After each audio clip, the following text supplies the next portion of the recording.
Good morning everyone and welcome to another RF Crypto video. Today's markets have recovered slightly from yesterday, going up by 2.7%.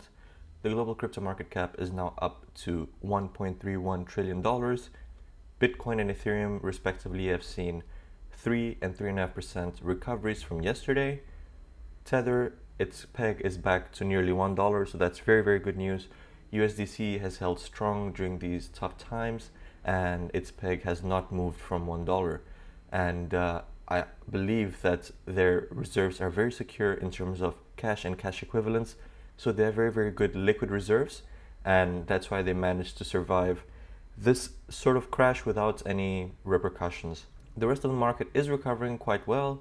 We haven't seen any massive recoveries over 10%, and obviously since about 2 weeks ago, the prices have collapsed, and these recoveries don't make up for that collapse. But slowly, I think we will get there. It's now back at 1.31 trillion, while last week it was 1.15 trillion. Once it reaches about 1.7, 1.8 trillion, then we can certainly determine that the losses that were made were now recovered. A lot of people are saying this is the end of crypto and that crypto is a scam, but obviously that's not the case. Whenever there is a crash, there is fear. A lot of people panic and they say things like that. But we have to believe that a recovery will come. We have to believe in the blockchain technology itself. Blockchain does not equal crypto. Crypto cannot survive without blockchain, but blockchain can survive without crypto.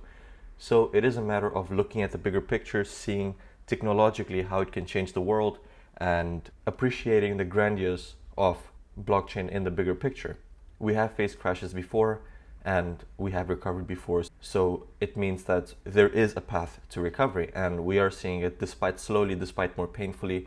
There isn't any free money in the market in order to pump the prices back up because the Fed has raised interest rates, inflation is super high, and the monetary policy is now contractionary. The money that was available there during the pandemic to pump up the markets aren't there anymore. So it will be more painful, to be slower, but we'll get there. In terms of the price of Bitcoin, we see that it made slow recoveries. Yesterday it was about 29,000, today's gone up and broken the resistance level of 30,000, and now it's trading between 30,000, which is the new support level, and about 31,500, which is the new resistance level. And if it can break this $31,000 resistance level, it can actually potentially make its way up to $35,000, erasing all of these losses that we incurred last week. Otherwise, there is nothing much to say. We see now that the market has stabilized. It's trading laterally, up and down between a band. And we see from this trend that the lows are getting higher. So the low is higher here, and higher here. So hopefully it's a trend that makes the prices go up. We'll just have to wait and see how the markets react. Kwon proposes Terra hard fork to save the Terra ecosystem. So he announced a revised plan to restore the ecosystem after a combination of significant market volatility and inherent protocol design flaws wiped out a vast majority of the blockchain market cap. So we know that Luna is delisted now. It's not trading anywhere. Its prices went from $100 to less than 1 cent, wiping out over 99.99% of its value. Now, Kwon wants to save the ecosystem. However, the new chain will not be linked to UST. The old Terra blockchain will continue to exist with UST and will be called Terra Classic. So he is proposing something to save the ecosystem, but in reality he's creating a new blockchain ecosystem, and the old one will be converted to a classic ecosystem. So there is nothing being saved here, it's just a new ecosystem being created. So under this forking proposal, new Luna tokens will be airdropped to Luna Classic holders, UST holders, and essential developers of the Terra Classic blockchain. And the proposed supply is capped at 1 billion, with 25% going to the community pool, 5% going to essential developers, and 70% going to Luna Classic and UST holders at various snapshots events in May, obviously subject to vesting conditions. And this is all fine. These conditions seem reasonable, but we also have to think about the fact that, is there going to be transparency? Will they tell us everything that's going on in this new ecosystem?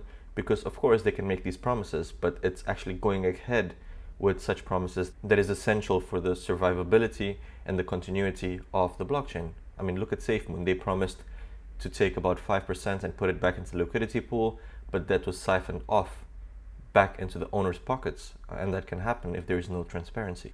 Also, the Luna Foundation Guard the ecosystem steward or the guardians of the ecosystem who are there to support the system in case of any downfall, disclosed that it used up an overwhelming proportion of its cryptocurrency reserves trying to defend UST's peg during the market sell-off.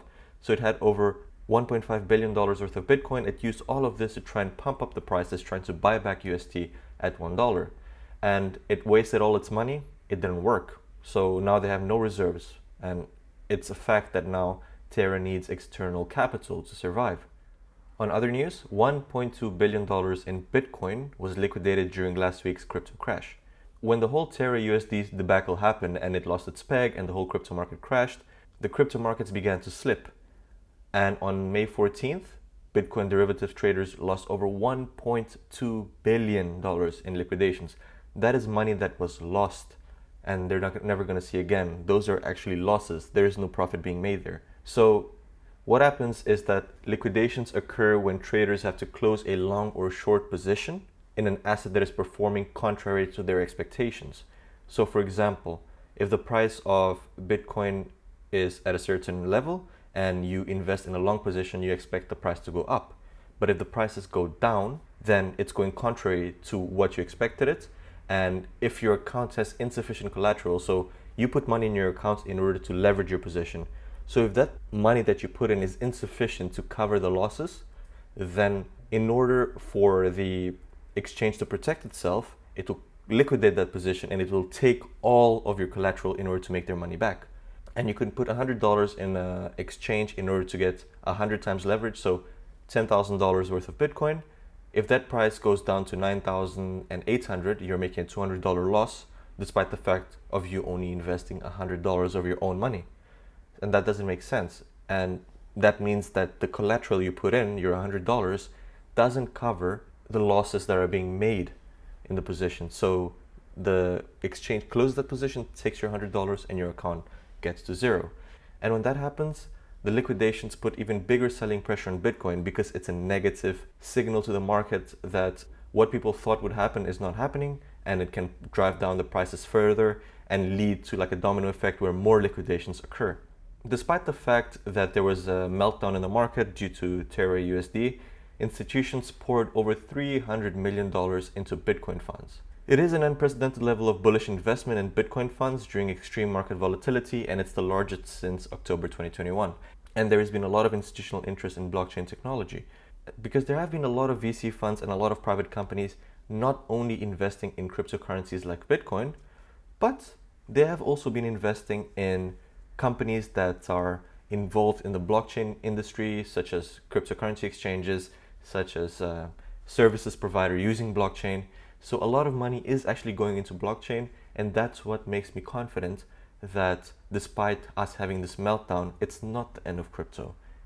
Blockchain is here to stay. It's a technology that will revolutionize the world, and it's only a matter of time. Because think about it, blockchain is very, very, very new. When the internet came out, there were also skeptics. And what did it do? It actually changed the world, and blockchain also has the same potential. On other news, China returns as the second top Bitcoin mining hub despite crypto ban. So at the moment, Bitcoin miners account for over 20% of the global Bitcoin mining hash rate distribution. And I mean, that's a massive amount. Before, they used to have 75% of shares in terms of Bitcoin mining. However, with the ban, we can see here in this chart, with the ban, it went to zero. But over time, starting in September, it started slowly increasing again, and now it makes up 20% of all the hash rate. And it's incredible because there was a clear ban on this, and despite this, the miners still carried on.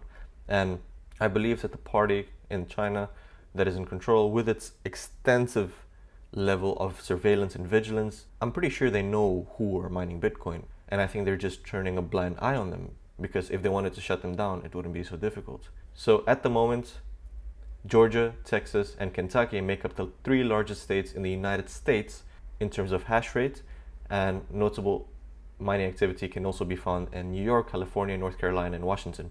And the US has now become the leader of Bitcoin mining or just cryptocurrency mining, because they see the potential that this can bring. They see how it can evolve green energy, how it can provide jobs, how it can add money into the economy. So a lot of states in America, especially Texas and Kentucky, are offering incentives for miners to move there, and this is a smart move by them. And with that, so we come to the end of today's video. Thank you very much for watching. If you enjoyed the video, please leave a like, hit the subscribe button, and share this video with your family and friends. Invest wisely, and cheers.